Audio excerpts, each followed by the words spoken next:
रिक्ति रहने के बाद भी शिक्षक ने जहाँ पे ट्रांसफ़र के लिए आवेदन दिया था जिस ज़िले में, वहाँ पे उनका स्थानांतरण नहीं हो पाया। अब उनको वापस से दूसरे ज़िला में आवेदन करना पड़ रहा है। ऐसे बहुत सारे केसेस आए हैं जिस पे आज हम लोग बात करेंगे।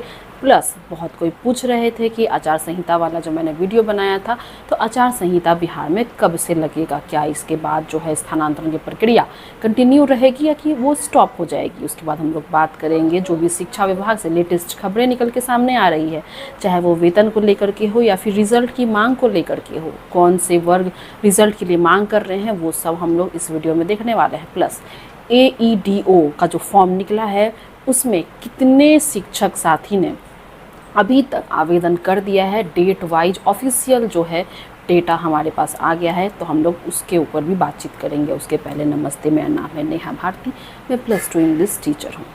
तो सबसे पहले हम लोग कवर करते हैं ट्रांसफ़र रिलेटेड वाली खबर को। बहुत सारे शिक्षक साथी का ये कहना है कि मैम, जब हमने वो तीनों ऑप्शन दिया था, हमें पता था कि वहाँ पे रिक्ति है, क्योंकि सब अपने घर के आसपास वाली जगह में के बारे में अच्छे से नॉलेज रखते हैं। सबको पता था कि मेरे सब्जेक्ट में यहाँ पर रिक्ति है। बट जब परसों डिस्ट्रिक्ट अलॉट होगा तो उनका डिस्ट्रिक्ट वहाँ पे नॉट अलॉटेड नज़र आया। ई शिक्षा को उस पर प्लस मैसेज भी दिखा। तो उनका कहना था कि जब वहाँ पे रिक्ति है तो वो हमें वो डिस्ट्रिक्ट क्यों नहीं मिला और वापस से हमें न्यू डिस्ट्रिक्ट क्यों अप्लाई करना है जबकि वहाँ पे रिक्ति है।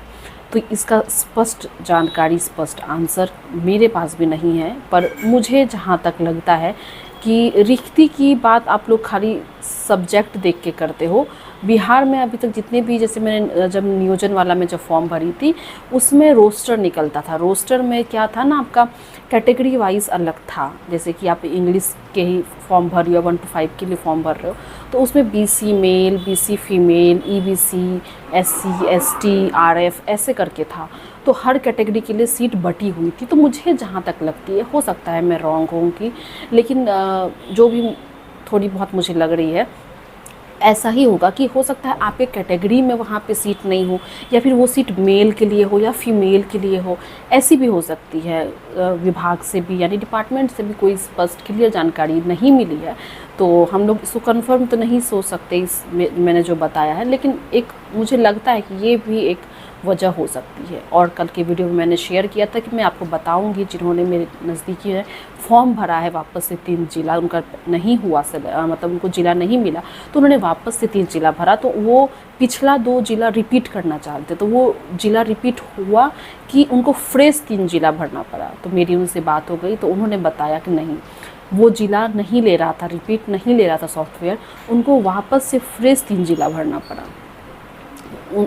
थोड़ा डिस्टेंस हो गया पहले वाले ऑप्शन से, लेकिन कोई ऑप्शन भी नहीं था। बहुत सारे शिक्षक साथी का कहना है कि मैं तो फॉर्म ही नहीं भरूंगा। ये टोटली आपके ऊपर डिपेंड करता है कि आप फॉर्म भरिए चाहे नहीं भरिए। जहाँ तक मुझे लगता है कि लास्ट ही चांस होगा। 17,000 टीचर जिनका कि अलॉटेड नहीं हुआ डिस्ट्रिक्ट, तो मुझे लगता है विभाग इसका डिस्ट्रिक्ट अलॉट भी जल्दी कर दे, क्योंकि बहुत बड़ी संख्या नहीं है, ये बहुत कम संख्या है। और तो और लास्ट मौका, अगर आपको लग रहा है कि आप थोड़ा और डिस्टेंस में जा सकते हैं घर से, तो आप भर दीजिए, नहीं तो फिर आप नहीं भरिए। आप जहाँ भी हैं वो स्कूल, वहाँ पे आपको अच्छा रहने के लिए मिल गया, सब चीज़ अगर अच्छा है, तो मेरा मानना है कि नौकरी करनी है तो आप वहाँ पे भी रह सकते हैं। ये टोटली आपके ऊपर डिपेंड करता है, मैं सिर्फ एक सजेशन आपको दे सकती हूँ। प्लस AEDO का फॉर्म जो है, कितने शिक्षक साथी ने फॉर्म भरा है वो मैं शेयर करूँगी डेटा के साथ, अपने मोबाइल स्क्रीन दिखाऊंगी मैं आपको। अभी बात कर लेते हैं आचार संहिता की। आचार संहिता, जैसा मेरे नॉलेज में है कि आचार संहिता के बाद ट्रांसफ़र प्रक्रिया जो है वो रुक जाएगी।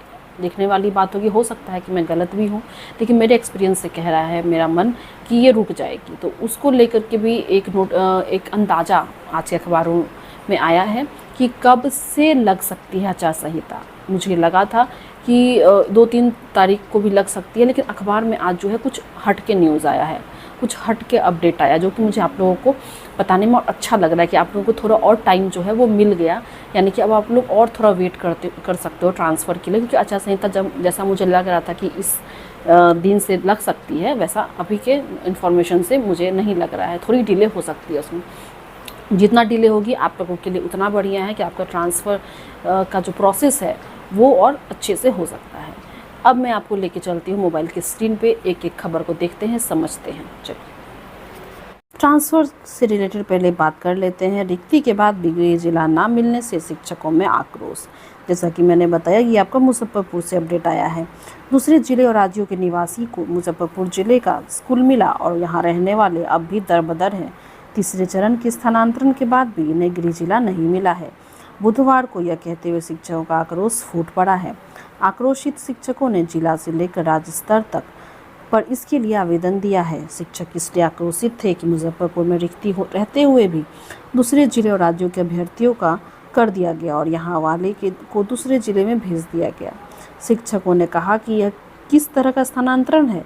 सीट खाली होते हुए भी गृह जिला वाले को दूसरे जिला में भेजा जा रहा है। 3 जिलों के विकल्प के बाद ही अपना जिला मिलने पर शिक्षकों में असंतोष है। यहाँ देख लीजिए एक और केस आया है।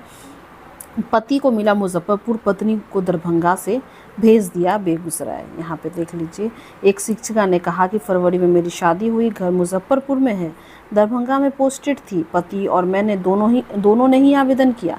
पति को मुजफ्फरपुर मिला और मुझे दरभंगा से बेगूसराय भेज दिया गया है। यह किस तरह का स्थानांतरण है, जबकि मेरे विषय में मुजफ्फरपुर में रिक्ति भी है। शिक्षिका रेणु ने कहा कि मैं लगातार आवेदन दे रही हूँ। इस बार मेरा स्थानांतरण हुआ मगर मुजफ्फरपुर की बजाय सीवान भेज दिया गया है, जबकि मुजफ्फरपुर में रिक्ति है। कैसी कैसी केसेस आ रही है यहाँ देखिए। संशोधन की मांग भी की जा रही है स्थानांतरण नीति में। बिहार राज्य विद्यालय अध्यापक शिक्षक संघ ने राज्य सरकार से शिक्षकों के स्थानांतरण नीति में तत्काल संशोधन की मांग की है। यहाँ पे संघ का और क्या कहना है कि पहले से दिए गए 3 जिलों के विकल्प को छोड़कर अब नई बाध्यता थोपना अव्यवहारिक और अन्यायपूर्ण है। पारदर्शिता की कमी का आरोप लगाया है उन्होंने और ये भी कहा है कि विभाग स्पष्ट डाटा जारी करे कि किस जिले में कितने शिक्षकों का समायोजन संभव है। इस तरह की मांग जो है वो निकल के सामने आ रही है। अब आचार संहिता की बात कर लेते हैं। बिहार विधानसभा चुनाव की घोषणा 6 अक्टूबर के बाद, यही देख के मैंने आपको खुशखबरी दी कि 6 तारीख तक जो है अब तो निश्चिंत रहिए। चुनाव आयोग ने बिहार विधानसभा चुनाव के मद्देनजर राज्य सरकार के महकमों को 6 अक्टूबर तक सरकारी पदाधिकारियों और कर्मियों के तबादले की प्रक्रिया पूरी करने का निर्देश दिया है। साथ ही उसी दिन तबादला में पदस्थापन संबंधी रिपोर्ट ही मांगी है। विधानसभा चुनाव घोषणा अब 6 अक्टूबर के बाद कभी भी हो सकती है। 6 अक्टूबर के बाद ही आपका कभी भी जो है घोषणा हो सकती है, तो आप लोग निश्चिंत रहिए। और यहाँ पे रिज़ल्ट की मांग हो रही है। आपका उर्दू टीईटी के जो अभ्यर्थी हैं उनके द्वारा मांग किया गया है। उन्होंने गर्दनीबाग धरना स्थल पर जाकर के धरना भी दिया। और ये कौन से टीईटी है, तो उर्दू बंगला टीईटी संघ है, जो कि 10 सालों से रिजल्ट जारी करने का मांग कर रहे हैं। इनको कई बार आश्वासन भी मिला पर रिजल्ट जो है वो जारी नहीं हुआ, जिसको लेकर के ये जो है आंदोलन कर रहे हैं। वेतन की बात करें तो आज से मिलेगा सरकारी कर्मियों को सितंबर का वेतन। ऐसा लेटर भी आया था कि दुर्गा पूजा को ध्यान में रखते हुए 25 सितंबर तक तो है वेतन का भुगतान कर देना है। अब एईडीओ की बात कर लेते हैं। बिहार लोक सेवा आयोग से ये पोस्ट जो है वो ऑफिशियल साइट एक्स पर जारी किया गया है। आवश्यक सूचना।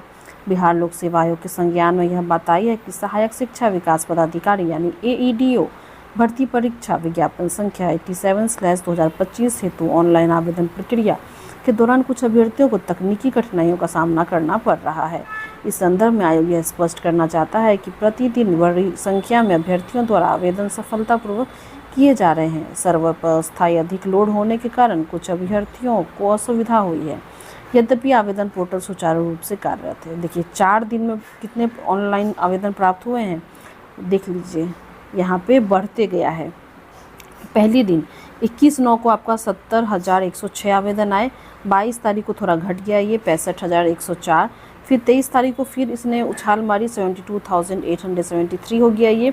फिर 24 तारीख को ये हो गया 87,115। इस तरीके से यहाँ कुल मिलाकर के देख लेते हैं टोटल कितने आए हैं अभी तक आवेदन। 7.70 लाख आवेदन, बहुत बड़ी संख्या है ये आ चुके हैं।